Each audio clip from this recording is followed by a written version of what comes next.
चलिए, तो हमने पिछले पार्ट में देखा था, ये विषम संख्या तक देखा था। तो आपको पता चल गया विषम संख्या, सबसे छोटी विषम संख्या कौन, एक, सबसे छोटी सम संख्या कौन, 0। तो इस तरह से आगे हम बढ़ते हैं पांचवा वर्गीकरण की तौर उसकी ओर। तो चलिए ठीक है, पांचवा जो संख्या है उसको हम लोग एक पूर्णांक की तरह पढ़ते हैं। पूर्णांक क्या है, पांचवा के रूप में पूर्णांक पढ़ते हैं। पूर्णांक किसे कहेंगे, पूर्णांक क्या है? क्योंकि देखिए पूर्णांक आपको जब क्वेश्चन को सिद्ध करेंगे अपरिमेय संख्या किसे, तो उसमें पूर्णांक आएगा। तो पूर्णांक आपको पता होना चाहिए क्या है पूर्णांक। आते देखते हैं पूर्णांक क्या है। पूर्णांक जो है एक ऐसी पूर्णांक जस्ट लाइक प्राकृतिक संख्या में प्लस का साइन और माइनस का साइन जो लग जाता है उसी को क्या कहते हैं, पूर्णांक कहते हैं। मतलब सीधा सा कहे प्राकृतिक संख्या के हैं, या आप ये भी कह सकते हैं कि पूर्ण संख्या में धनात्मक और ऋणात्मक संख्या के साथ जो रहती है उसे क्या कहते हैं, पूर्णांक। जैसे कि देखिएगा पूर्णांक क्या है, जैसे फॉर एग्जाम्पल ये देखिए पूर्णांक, ये 0 है, 0 से लेके 1 2 3 4 यहां तक चलेंगे, कहां तक, अनंत तक। फिर इधर क्या आएगा तो -1 -2 -3, फिर ये कहां तक जाएगा, अनंत, माइनस इंफिनिटी तक। तो पूर्णांक को हम लोग आई भी लिखते हैं और इसको, या हम इसको जेड भी लिखते हैं। क्या लिखते हैं, जेड। पूर्णांक को दो तरह से लिखते हैं, आई और जेड। तो जेड क्या हो जाएगा, जेड बराबर क्या हो जाएगा, जेड बराबर होगा माइनस इंफिनिटी से लेकर, जैसे -3 माइनस इंफिनिटी से लेकर प्लस इंफिनिटी के बीच में जितने भी संख्या होंगे, तो माइनस इंफिनिटी जैसे कि मान लेते हैं -3 -2 -1 0 1 2 3, इसी तरह से चलता चलता कहां तक जाएगा, प्लस इंफिनिटी तक। इसके बीच में जितना भी नंबर होता है उसको हम लोग क्या कहते हैं, पूर्णांक कहते हैं। क्या है ये, पूर्णांक। तो -1 ये पूर्णांक हो गया। पूर्णांक इसमें दो तरह की हो गया, एक धनात्मक और एक ऋणात्मक। तो हम क्या कहते हैं, धनात्मक पूर्णांक कौन सा है, धनात्मक पूर्णांक, धनात्मक पूर्णांक कौन सा है, तो धनात्मक पूर्णांक जो होगा, तो धनात्मक पूर्णांक क्या से होगा, 1 2, इसमें सब प्लस का साइन नहीं दिख रहा है, तो प्लस का साइन छुपा हुआ है। अगर किसी संख्या के पहले कोई साइन ना दिखे तो हम क्या समझते हैं, वो प्लस में है। तो 1 2 3 4 कहां तक जाएगा, ये इंफिनिटी तक। उसी तरह से ऋणात्मक पूर्णांक कौन सा होगा भाई लोग, ऋणात्मक पूर्णांक होगा कि -1 से लेके कहां तक, -1 -2 -3 -4, इसी तरह से चलता चलता कहां तक, -इंफिनिटी। तो पूर्णांक दो तरह का हो गया, धनात्मक और ऋणात्मक। आप सोच रहे हो कि सर 0 कहां गया, देखिए 0 पूर्णांक है, 0 पूर्णांक है, लेकिन न 0 धनात्मक पूर्णांक है नहीं तो ऋणात्मक। मतलब कहने का है न 0 के साथ प्लस लग सकता है और न माइनस लग सकता है। 0 न्यूट्रल है, क्या है, न्यूट्रल। तो सीधा से कहने का मतलब है 0 पूर्णांक तो है, लेकिन न 0 नहीं तो धनात्मक है नहीं तो ऋणात्मक है। और बहुत ही इंपॉर्टेंट क्वेश्चन बनता है, आपको यहां से पूछ सकता है, बड़े बड़े कंपटीशन एग्जाम में पूछ सकता है। अभी भले आपको 10th में ना पूछे, लेकिन अच्छे अच्छे कंपटीशन में पूछ सकता है कि एक ऐसे पूर्णांक का नाम बताओ जो न कि धनात्मक है और न कि ऋणात्मक है। तो उसका जवाब क्या होगा, 0। और ऐसा पूर्णांक सिर्फ एक ही है और वो कौन है, 0। तो हम इसके बारे में एक पॉइंट याद रखेंगे, 0 0 न तो धनात्मक है न तो धनात्मक, 0 न तो धनात्मक पूर्णांक है न तो धनात्मक पूर्णांक है, न ही ऋणात्मक पूर्णांक, न ही ऋणात्मक पूर्णांक है, न ही ऋणात्मक पूर्णांक है। 0 न तो धनात्मक पूर्णांक है न ही ऋणात्मक पूर्णांक है। तो इस पॉइंट को याद रखिएगा। तो हमने पूर्णांक को पढ़ा, पूर्णांक में याद रखिएगा दो चीज। पूर्णांक क्या है, पूर्णांक जो है -इंफिनिटी से लेके प्लस इंफिनिटी के बीच में जितना भी नंबर होगा, जैसे कि 0 1 2 3 4 -1 2 3 से इंफिनिटी तक। धनात्मक पूर्णांक कौन सा है, जो संख्या प्लस वाला है, 1 से लेके इंफिनिटी तक। ऋणात्मक पूर्णांक कौन सा है, -1 से लेके -इंफिनिटी तक। और 0 के बारे में याद रखिएगा, 0 न तो धनात्मक पूर्णांक है न ही ऋणात्मक पूर्णांक है। हाँ, लेकिन 0 पूर्णांक है, लेकिन इस दोनों पूर्णांक में से कोई पूर्णांक 0 नहीं है। ठीक है, इसको याद रखिएगा। इसका स्क्रीनशॉट जल्दी से लीजिए, फिर अगला हम संख्या पढ़ते हैं। ठीक है, इसका स्क्रीनशॉट आप जल्दी से ले लीजिए। ठीक है, चलिए आगे बढ़ते हैं। छठा नंबर का हम जो है ऐसे इसके बाद एक पूर्णांक के बाद आप एक टर्म को सीखिएगा।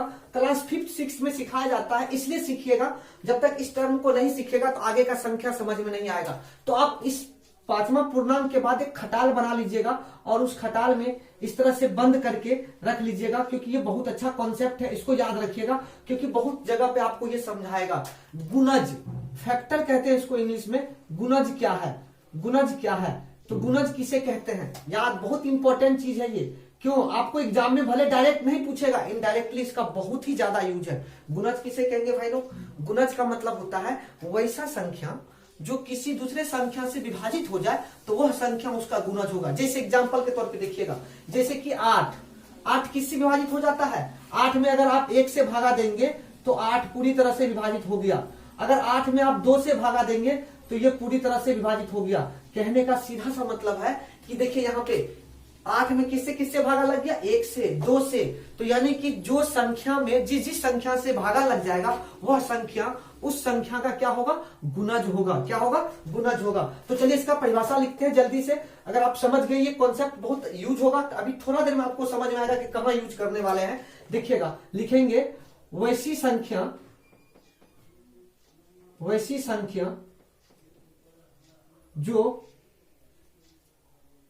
जो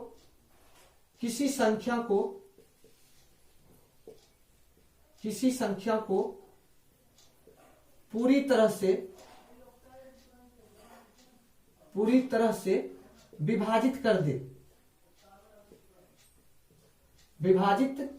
दे, उसे उस संख्या का, जो संख्या दिया है जिसमें भागा लगाएंगे, उसे उस संख्या का गुणज कहेंगे। उसे उस संख्या का गुणज कहेंगे। अभी थोड़ा देर में समझ में आएगा ये क्यों पढ़ रहे हैं। गुणज, उसे उस संख्या का गुणज कहेंगे। याद रखिएगा इसको। जैसे एग्जाम्पल के तौर पे आप समझिए, 8 का गुणज, 8 का गुणज क्या होगा? 8 में किससे किससे भागा लग सकता है? आप मुझे बताइएगा। 8 का गुणज क्या क्या हो सकता है? 8 का गुणज, 8 में आप 1 से भागा देंगे तो जैसे कि 1 से भागा रफ में देखिए 1 से भागा देंगे तो लग जाएगा 8 में। तो 8 का गुणज कौन हो गया? 1 हो गया। हो गया कि नहीं? अब देखिएगा, 8 में आप 2 से भागा देके देखिए, 2 4 8, तो ये 8 में 2 से भी भागा लग गया तो इसका गुणज कौन हो गया? 2 हो गया। फिर 8 में आप 4 से भागा देके देखिए, 4 दूने 8, तो 8, ये 4 भी क्या हो गया? इसका गुणज हो गया। फिर 8 में 8 से भागा देके देखिए, 8 भी इसका क्या हो गया? गुणज हो गया। क्या हो गया? गुणज। तो 8 का गुणज कितना है? 4 गुणज है। 1 2 4 8। तो याद रखिएगा, इसको बहुत ही इंपॉर्टेंट कॉन्सेप्ट है। इसको किसी भी संख्या का गुणज निकाल सकते हैं। जैसे 16 का गुणज, आपका मन हो गया कि 16 का गुणज क्या होगा? 16 का गुणज देखिए, 16 का गुणज होगा, 1 से तो भागा लगेगा। देखिए किसी भी संख्या का 2 गुणज हमेशा होता है, एक और खुद। वो अब 1 से पूरा विभाजित हो जाएगा और खुद से भी पूरी तरह से विभाजित हो जाएगा, इसलिए 1 तो होगा, फिर 2 भी होगा। 3 से इसमें भागा नहीं लग सकता, 4 से लगेगा।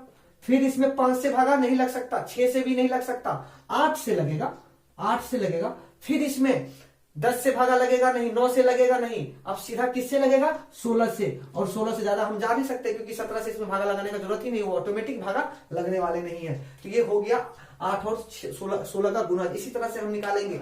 जल्दी से स्क्रीनशॉट लीजिए, फिर अगली संख्या की तरफ हम बढ़ते हैं। अगला संख्या, इसका कितना इंपॉर्टेंट है आप समझिएगा, अभी तुरंत आपको समझ में आएगा इसका इंपॉर्टेंस क्या है।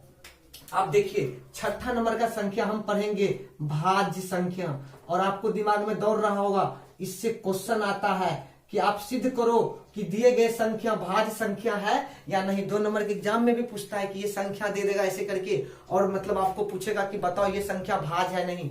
तो भाज्य संख्या किसे कहते हैं भाई लोग? भाज्य संख्या किसे कहेंगे? ऐसी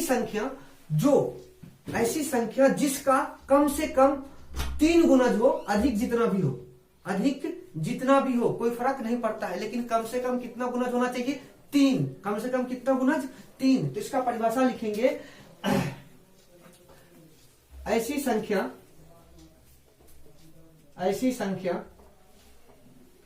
जिसका कम से कम, ऐसी संख्या जिसका कम से कम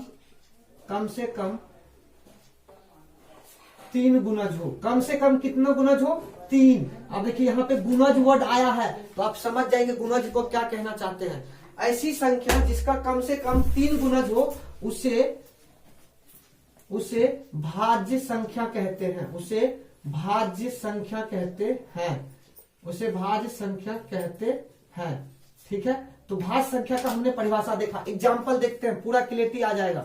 एग्जाम्पल के बाद पूरा आसान। जैसे कि हम ले लेते हैं एक संख्या, मान लेते हैं आप ले लीजिए 16। अब 16 में देखिए कौन कौन संख्या से विभाजित होता है। 16 1 से भागा लग जाएगा पूरे पूरे, हाँ लग जाएगा। 2 से भागा लग जाएगा, हाँ लग जाएगा। 4 से भी लग जाएगा, हाँ लग जाएगा। 8 से भी लग जाएगा, हाँ लग जाएगा। और 16 से भी। तो 16 का कितना गुणज है? 1 2 3 4 5। कितना गुणज है? 5। इसका मतलब 16 कैसा संख्या है? भाज्य संख्या है। सीधा सा परिभाषा, कम से कम 3 से कम 3 होना चाहिए, अधिक जितना भी हो। तो यहाँ 5 गुणज है 16 का, इसका मतलब 16 कैसा संख्या हो गया? भाज्य संख्या हो गया। तो हम समझ गए भाज्य संख्या का परिभाषा। तो भाज्य संख्या कहां से? 0 भाज्य संख्या होगा? नहीं, 0 में सिर्फ किससे भागा लगेगा? 1 से। किससे लगेगा? 1 से। और उसी तरह से 2 में किससे किससे भागा लगेगा? 1 से और 2 से। सिर्फ 2 गुणज है तो इसका मतलब 2 भाज्य संख्या नहीं होगा। 3 में किससे किससे भागा लगेगा? 1 से और 3 से। तो 3 का भी कितना गुणज हो गया? 2। तो ये भी भाज्य संख्या नहीं है। 4 का भाज्य संख्या देखते हैं। 4 में किससे किससे भागा लगेगा? 1 से लगेगा, 2 से लगेगा और 4 से भी लगेगा। तो 4 का कितना गुणज है? 3। तो हमने परिभाषा बोला कम से कम 3 गुणज हो, ज्यादा जितना भी हो कोई फर्क नहीं पड़ता है। तो शुरू कहां से होगा भाज्य संख्या? भाज्य संख्या 4 से शुरू होगा, उसके बाद 6, उसके बाद 8, उसके बाद 9 का भी 3 गुणज है भाई लोग, देखिएगा 9 का गुणज 1 3 और 9। फिर उसके बाद 12, उसके सॉरी उससे पहले एक 10 भी आएंगे, 10 भी है। इसी तरह से चलता रहेगा, अनंत तक चलेंगे। आप यहां से बहुत अच्छा क्वेश्चन बना। आप किसी से पूछिए सबसे छोटी भाज्य संख्या कौन है, तो सबसे छोटी भाज्य संख्या कौन कहलाएगा? 4। कौन कहलाएगा? 4। याद रखेंगे इस बात को। अगला पॉइंट पे आते हैं। अगला अभाज्य संख्या, अभाज्य संख्या। और ये चीज तो आपको बार बार पता ही होगा, ये बार बार आपको क्वेश्चन भी पूछेगा। अभाज्य गुणनखंड विधि से एलसीएम एचसीएफ याद करें, तो इसलिए जरूरी है जानना इसको। अभाज्य संख्या, अभाज्य संख्या किसे कहेंगे? अभाज्य संख्या वैसी संख्या जिसका कितना गुणज हो? सिर्फ 2 से ना कम ना 2 से अधिक, पक्का पक्की 2 गुणज होना चाहिए।